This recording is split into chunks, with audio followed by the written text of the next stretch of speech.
The new self-unhook mechanic has proved to be a pretty awesome counter to face camping in Dead by Daylight, and overall this has been a great change. But there's still one really big issue with the self-unhooking mechanic, and this pertains to Myers and his add-ons. There's a style of play that has surfaced with him that not only counters the new self-unhook feature, but it punishes survivors for using it. It's a pretty nasty strategy, and I've seen it absolutely demolish teams. Today, we're going to go over what this strategy is and why it can be so effective. Additionally, we'll briefly discuss how to work around this strategy in the best way possible. So this playstyle with Myers is pretty cut and dry, and it doesn't involve much skill or practice whatsoever. All you'll really need is one of the tombstone add-ons and some face camping skills. I think the tombstone piece is better than Judith's tombstone for this camping strat, as you're not receiving the movement debuff, and it's also a bit more effective against survivors who play efficiently and avoid being stalked. Once you got your tombstone in hand, get tier 3 to 99, slap a survivor on a hook, then sit and wait. Right before the survivor goes to their second hook phase, they'll have the opportunity to unhook themselves due to the close proximity of face camping, and right when they jump off, stalk into tier 3 and take a super easy kill by hand. It's insane how easy this is to pull off, and it even works if someone comes in for the rescue, as you can take a free down alongside another kill by your own hand. Now, before we jump into a match showcasing a real scenario of this, I want to point out a few things. Firstly, I'm making this video because I think this is a huge problem with Myers and his add-ons. I think this creates a negative player experience, and this is a pretty frustrating playstyle to try and work around. And to be honest, this playstyle isn't even that effective against a coordinated team. If you go against a super efficient group of survivors, you'll maybe get 1 or 2 kills from Tombstone, but still take a huge loss for the match. This strategy with Myers really serves as a cheeky way to just secure a kill on someone coming off of the hook. Secondly, I can totally see this as a valid playstyle for some killers. It's not my personal cup of tea or normally how I like to go about my matches, but at the end of the day, there's nothing wrong with this playstyle. I more see this as a change that needs to happen on the developer side of things. It's so difficult that a survivor has no chance of escaping this, and I really think there should be some kind of counterplay or small reworks to his add-ons. Lastly, to counter this strategy, just be sure to be very efficient on gens with your team, and be ready to accept some inevitable casualties. Of course, you can always use lockers to try and avoid Tombstone, but when it comes to being hooked against a face-camping Myers with this add-on, there's really not much you can do. Before we jump into the build and match today, let me know down below how you think the developer should go about fixing this, and if you have any new creative ideas for Myers add-ons. Additionally, if you enjoy what you see today, consider dropping a like or subscribing, as it helps me to stay afloat here on YouTube. I also want to reiterate that today's video is truly just a showcase of the issue, and I want to give the survivors I played against some serious kudos. Not only did they have good attitudes in and after the match, but they also did an amazing job countering this by working efficiently and making it really difficult for me to use my tombstone. But anyways, enough chit chat, let's jump in. All right, so we already went over how the build works for today, so here's everything I'm bringing. Of course, I've got my tombstone packed, and I'll be combining that with the J. Myers Memorial add-on, which will increase my stock rate by 25%. In terms of perks, we've got a ton of slowdown to ensure that we have enough time to get value out of our tombstone. First up, we've got Deadlock. After a generator is completed, the entity will block the generator with the most progress for 30 seconds. Next up is Merciless Storm. When a gen reaches 90%, survivors will be faced with continuous skill checks, and if any are missed, the generator will be blocked for 20 seconds. After that on our list is Hex Ruin. Any generator that is not being repaired by a survivor will automatically regress at 100% of the normal regression speed. Last but certainly not least, we've got Corrupt Intervention. This will block the 3 furthest generators at the start of a match for 120 seconds, but it can be deactivated if a survivor enters the dying state. Anyways, that's the build, so let's see how this works in-game. All right, looks like we found a group of survivors here, so let's go ahead, get ready, done up, and jump on into this game. All right, looks like we are spawning on into Dead Dog Saloon. This would be a really fun map for this. So let's go ahead and see what we can make happen, dude. All right, I think we're going to start maybe by going to left towards the gallows. And there are quite a few breakable walls that I also need to get rid of in order to make our chases a lot easier. So let's see what we can make happen with that. And it seems like our totem is in a relatively safe spot. Nothing insane, but a lot better than some other locations it could have been in. There is somebody right there. Cool. We'll get some good stock progress off these two. Let's actually follow this up, because we can start an early chase, maybe even an early hook as well. We don't necessarily need a tombstone right off the bat. That is just one aspect of the build that creates just quite a bit of pressure. But, you know, you should still play the game just a little bit normally if you can. A little bit normally if you can. Nice, dude. Well played. I was thinking it would take him an extra second to react there, but very well done. I think we can score that. Nice. It's done. Our pallet out of the way. Let's make sure we grab some more stock off of this while we can. Do you hear someone here? Maybe Gallows? Beautiful. There's some good early ruin as well. Nice. That is some huge stock for us. We might consider leaving this chase here, depending on where he goes, to go use our ruin here. Yep, there's some Merciless Storm. I was thinking they got to be getting close on one of them. Nice. One did stick around on the edge there. We're very close to our tier 3 as well. See if we can get a early hook on Fang. That might not be the worst idea. I think we're okay to finish this chase out. Maybe we make this? I was gonna say it's gonna be real close, but we did. All right, so what we're gonna do is we're gonna get Fang up on a hook. Maybe try and keep some of our pressure over on that gen that's very close. And then on our next hook, hopefully get a tombstone rolling. It's kind of the loose plan as of right now. And again, you do have to be pretty flexible with this build to get it to work. You can't just, you know, expect that you're always, everything's going to work out like that chain getting done.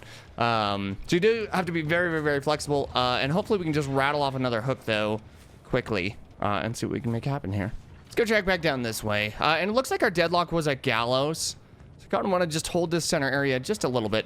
Crow here as well. Yep, they're still hanging out on this.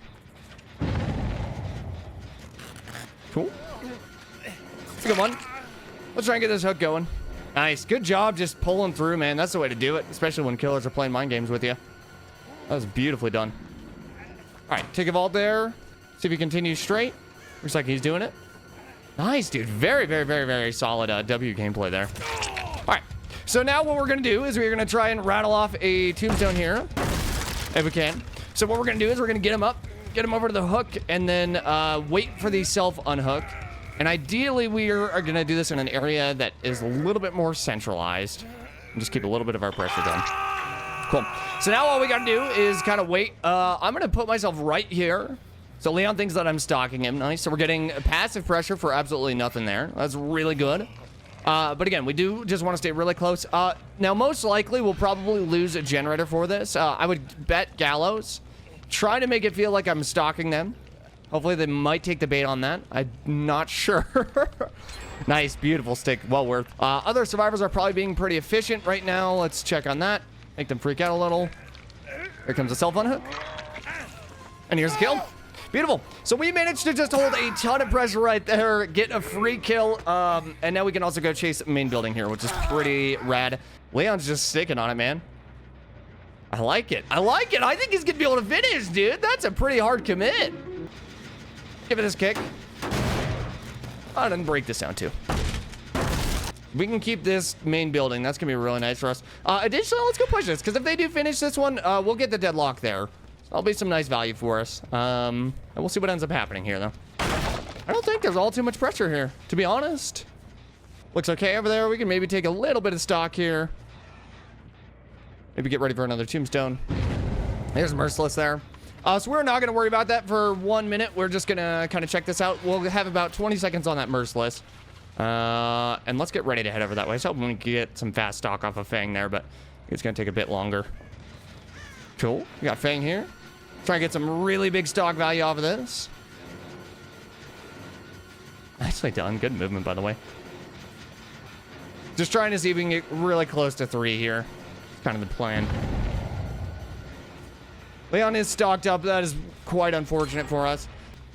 I'm going to kind of pretend like I'm moving straight through. Go here. Let's see what she does with this. Ideally, we kind of just need a nice normal hook. And then a tombstone on top of that if we can. If we can kind of hold 2 hooks. That's sort of what we're looking for in terms of pressure here. But it is very wild, the difference you'll just feel in even one of the survivors being out of this game. It makes a very, very, very large difference. Nice job not dropping that, by the way. We should be able to make this. Yep, beautiful. Now let's take the hook kind of on top of that generator, actually, and see what we can make out of that. Looks like more Merciless down there. So this is kind of our last resort gen here. We want to hold this. I believe that's Leon down there. We should go check on this one if we can chase the other Fang. Yep, there she is. Now, this is probably not the smartest thing for us to go chase right now, due to the fact that it is very far away from all of our generators. So let's not worry about that. Let's head back to the hook. Leon should either be heading up the lane for a save or finishing out that gen there. And the good news is, too, we can also use our tombstone not only if... I don't think she'll have the progress for a self-unhook as of now. Now, my other guess is I think Fang's going to stick that, Leon's going to stick that, and that's kind of their plan to get on out of here. Looks like here's this. Oh, nice. We got the down. Let's see if we can tombstone, actually. That'll be really good for us, if we can. Oh, nice. Well played. Just hoping to grab the kill there. Let's see if we can. I still think we might be able to. Because we'll have a kill with a slug. Unfortunately, we got the grab. We'll take it. So we'll burn the hook that she was on. Oh, nice. Decisive. You don't see that all too often anymore, huh? All right, let's go take our slug. Definitely need a little bit of pressure for sure before it all slips away. Beautiful. Only one gen remaining. And they're doing a fantastic job of holding this pressure, may I say. All right, here we go. Oh, there's Leon.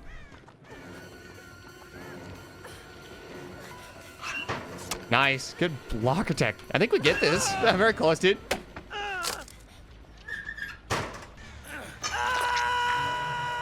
She looks like she's coming in for the save here. Based on a crow flying through.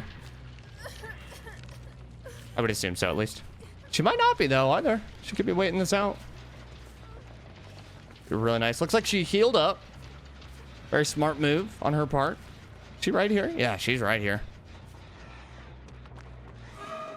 I'm kind of curious if we can pull off a T3.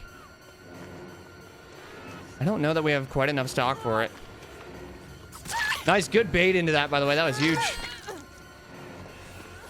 Nice, we'll take a tombstone. That'll be really good for us. All right, and they should be running off, I would imagine, to the right. I don't think they're sticking around. All right, let's give this a kick. They might have gone a different direction, to be honest. Which is rather surprising, but we'll see.